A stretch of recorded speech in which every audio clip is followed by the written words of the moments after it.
Maimonides, the Rambam. Moses Maimonides, this is in parentheses, Moses Ben Maimon, known in rabbinical literature as Rambam, from the acronym Rabbi Moses Ben Maimon, from 1135 to 1204. A rabbinic authority, codifier, philosopher, and royal physician. The most illustrious figure in Judaism in the post-talmudic era, regarded by many of the greatest Jewish philosopher of the Middle Ages, and one of the greatest of all time. He was successful in bringing four cultures, Greco-Roman, Arab, Jewish, and Western, together in one person, and in doing so remains one of the most influential religious philosophers of the intellectual world. His teaching influences other faiths as well as Jews. However, it is his commentary on Jewish texts that mark him out as one of the most influential and important Jews in history. He wrote 3 major essays on Jewish law, the most famous being The Guide for the Perplexed, and each of them is still regarded as hugely important in Jewish philosophy. This monumental work laid the foundation for all subsequent Jewish philosophic inquiry known as Chakirah, and stimulated centuries of philosophical Jewish writing. His large 14 volumes work, Mishneh Torah, to date holds canonical authority in regard to the codification of Talmudic law. That was from the Jewish Virtual Library on the internet, the Famous People, and the BBC. Rambam says in chapter 12, paragraph 2 of the laws concerning King Moshiach, our sages taught there will be no difference between the current age and the era of Moshiach, except our emancipation from subjugation to the Gentile kingdoms.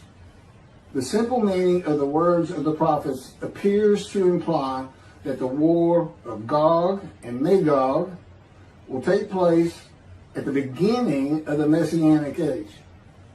Before the war of Gog and Magog, a prophet will arise to rectify Israel's conduct and prepare their hearts for the redemption, as it is written. Before I go any further, there will be no war of Gog and Magog. Period. I am Moshiach. This is the the era of Moshiach. And in addition, I'm not here to rectify Israel's conduct. And I would like to think I'm preparing their hearts for the redemption, because it is here.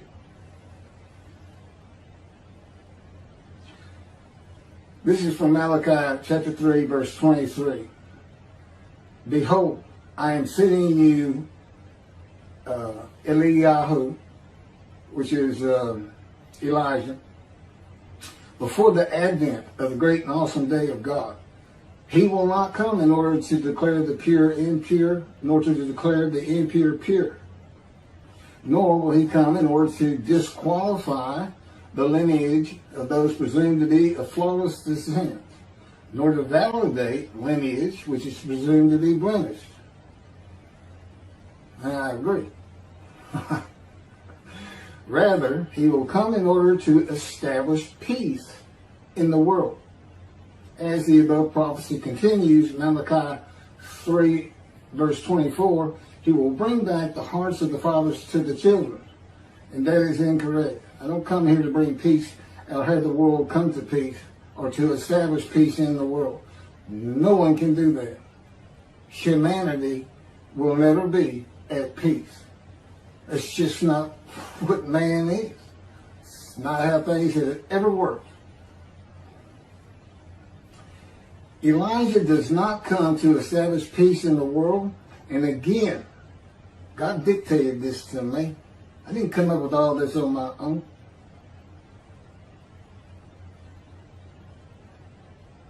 From the book Isaiah 53, In the Day of the Lord.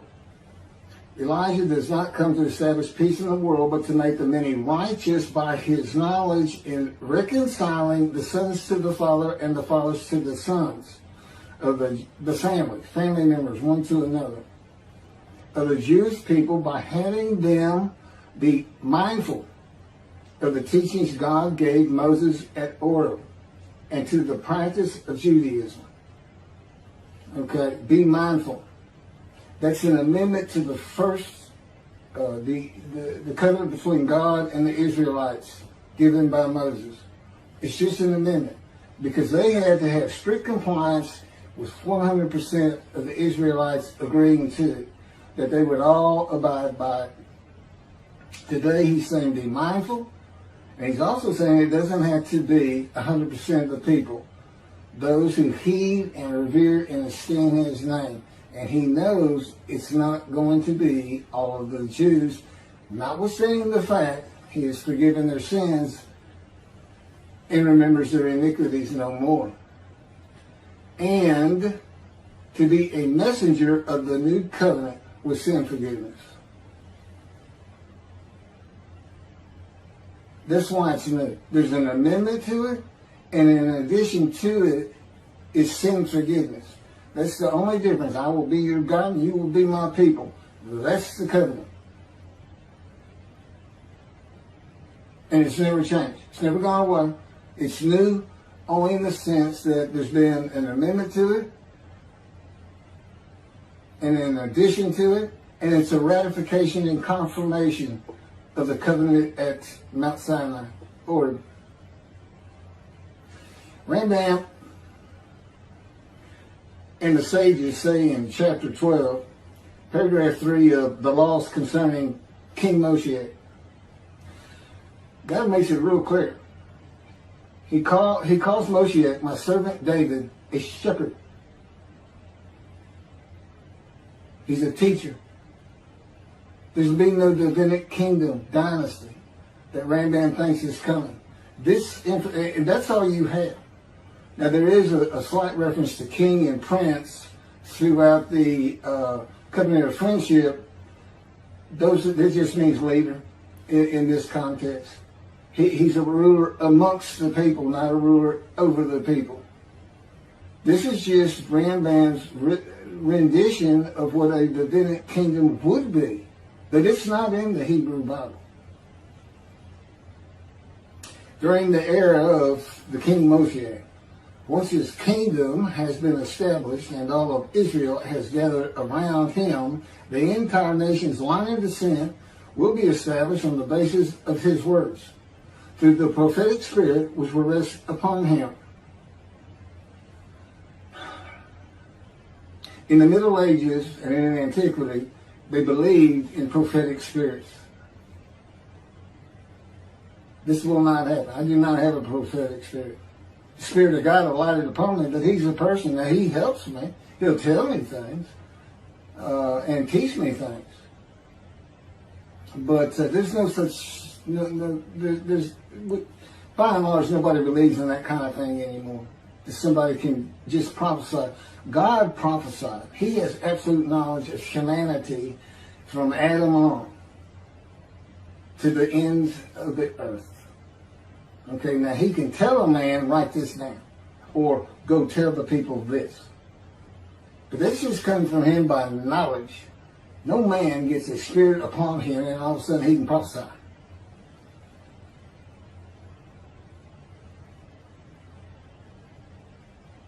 So no, the end-time nation's line of descent is not going to be established by anybody, including not myself, and I am Moshiach, or God himself. So that's just not going to happen. As it is written,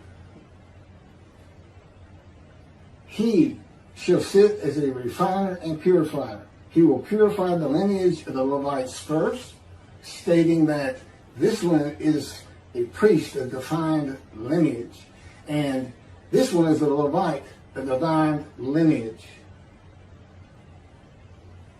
Rambam basis for this belief is a verse in the book of Ezra, chapter 2, verse 63. The governor said to them, they shall not eat of the most holy things until a priest arises who will wear the yom and the tamim. From this verse, one can infer that the genealogy of those presumed to be of unquestioned priestly and Levitical lineage will be traced by means of the prophetic spirit, and those found to be of such lineage will be made known. He will define the lineage of the Israelites according to their tribe alone, i.e., he will make known each person's tribal origin, stating that this one is from this tribe and this is from another tribe. It's not going to happen. And he's talking about Moshiach being the purifier. He got that wrong too. He shall sit as a refiner and purifier from the first paragraph of chapter 12. Paragraph 3 is not Moshiach. God purifies and refines. And he comes with Elijah and the angel of the covenant that you desire.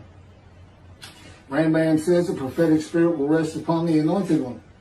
The prophecy of the Hebrew Bible, the prophecies of God. I just gave you my summarization of before I read this,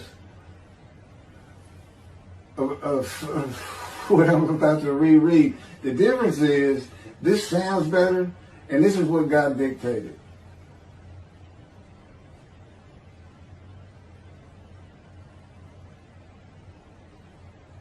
The prophecy of the Hebrew Bible, the prophecies of God. David does not have a prophetic spirit. While prophetic spirits were a common belief in the ancient age and Middle Ages, that is not true for the age of reasoning and information. Isaiah chapter 11 verse 2 defines the attributes of the spirit that alights upon the anointed one as a spirit of wisdom and insight, a spirit of counsel and valor, a spirit of devotion and reverence for the Lord. There is nothing regarding a prophetic spirit.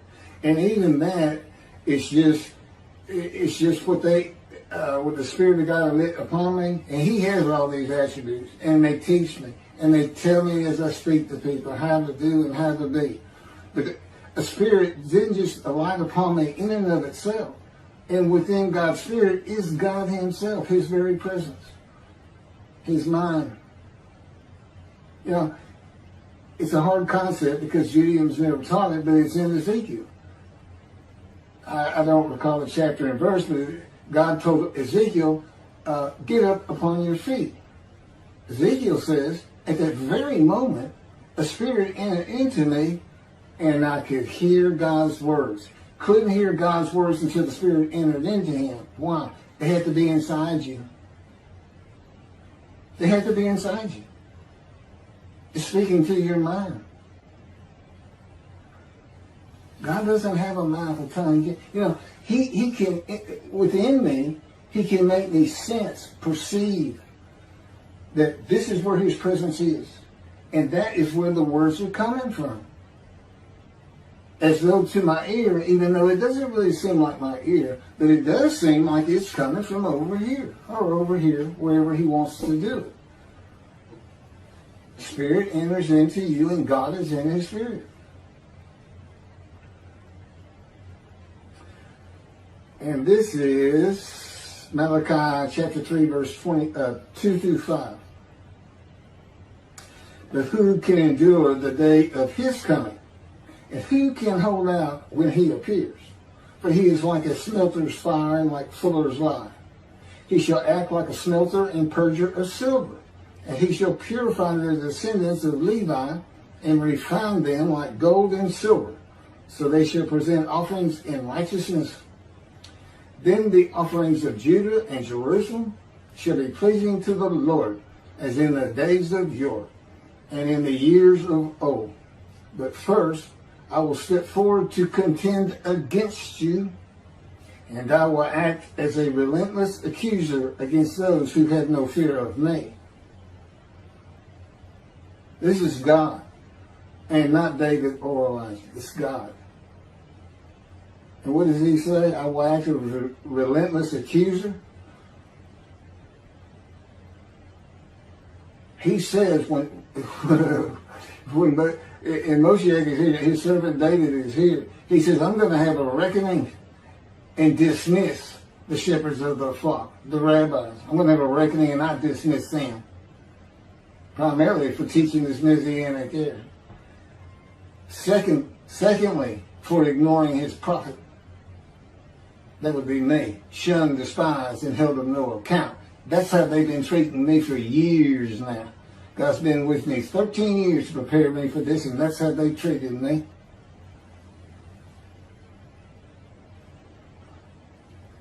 In Hebrew writing, it is common to express the same idea twice. Okay, God's telling me to move on. I don't need to hear that. It just had to do with smelting and this and that. In Malachi 1 and 2, the priesthood has been defiled. They offered polluted offerings. They have turned from God, refused to listen to him, and they profane God's covenant. They disregard God's ways. This is in quotes from Ezekiel. Well, it's in quotes anyway. Those who have no fear of me would be the priestly tribe of the Levites, and not pertain to genealogy or tribal lineage, but to Ezekiel 34. Thus said the Lord God, I'm going to deal with the shepherds. I will demand a reckoning of them for my flock, and I will dismiss them from tending my flock. It's Ezekiel chapter 34, verse 10.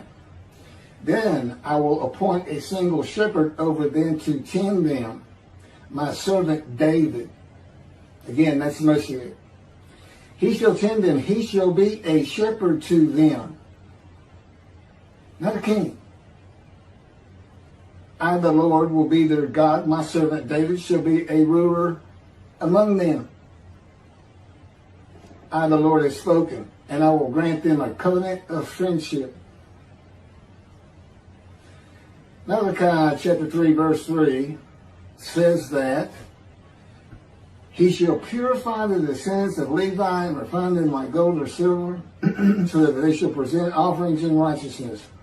This would be those rabbis who accept the words of the prophets of God as interpreted in this day of reasoning and information, and not as interpreted in the ancient age and middle age.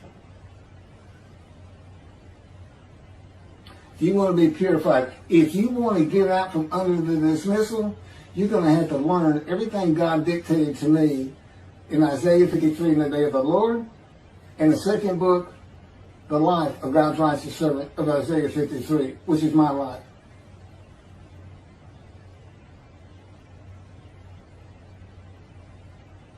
That'll purify you. That'll get you back on the scroll of remembrance so you can see the heaven God is creating. The name Israel still ain't good.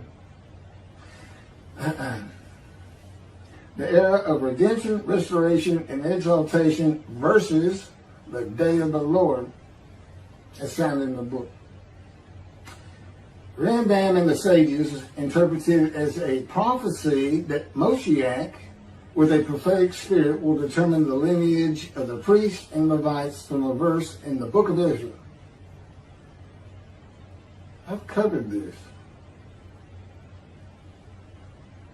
Anyway, the governor said to them, they shall not eat of the most holy things until a priest arise who will wear the Urim and Thummim.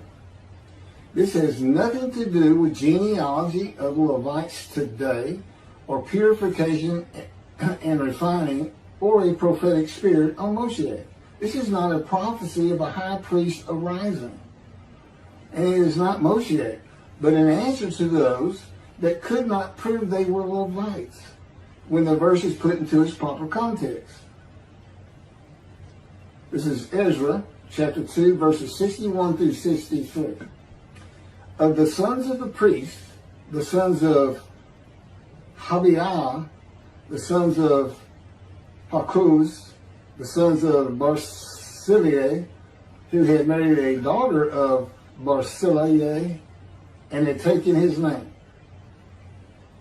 These searched for their genealogical records, but they could not be found.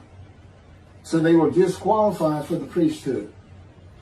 The Teshachta ordered them not to eat of the most holy things until a priest with Urim and Thummim should appear. It was just a specific instance. In the Hebrew Bible, the Urim and Thummim are elements of the breastplate worn by the high priest attached to the ephod. They are connected with divination in general and cleromancy in particular, a belief in antiquity and the Middle Ages rarely believed in today. Two objects used by the high priest to answer a question or reveal the will of God. The ephod was made of fine linen and consisted of two pieces which hung from the neck and covered both the back and front, above the tunic and outer garment. Cleromancy is a form of sortition, a casting of lots. A casting of lots in which an outcome is determined by means that normally would be considered random, such as the rolling of dice, that are sometimes believed to reveal the will of God. Casting of lots, the will of God.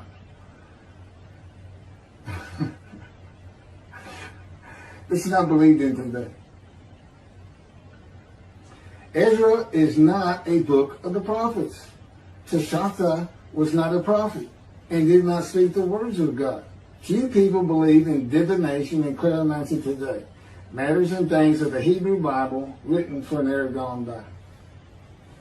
In summation, as great as this man was, and we're talking about the year 1200 or so when he died, born in the 1100s, he was an incredible man. There's no doubt about it.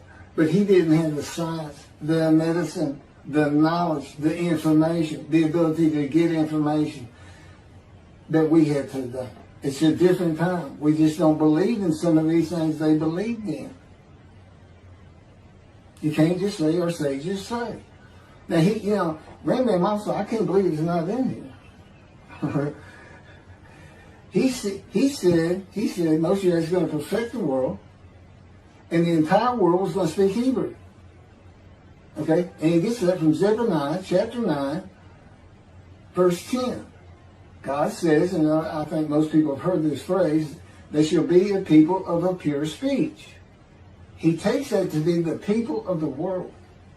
Well, the only problem is that, read verse 9. In verse 9, God talks about his anger against the world and how he was actually terminated with fire. He's not talking about them. He's just talking about his people. The peoples are the Jewish people. And guess what? Today they are a people of pure speech in Israel. See, the only time an ancient language has been revived in the modern times, and that's Hebrew. That's their official language, along with Arabic in Israel. So it was a true prophecy of God. They should be a people of pure speech. But he's only talking about the Jewish people. When he says the peoples, he's talking about his people. If he's talking about the people of the world, you know what he's going to say? The people of the world. His people, the Jews. Okay, well that's all I have on Rambam. Again, I'm surprised I don't have that. Thank you very much for listening.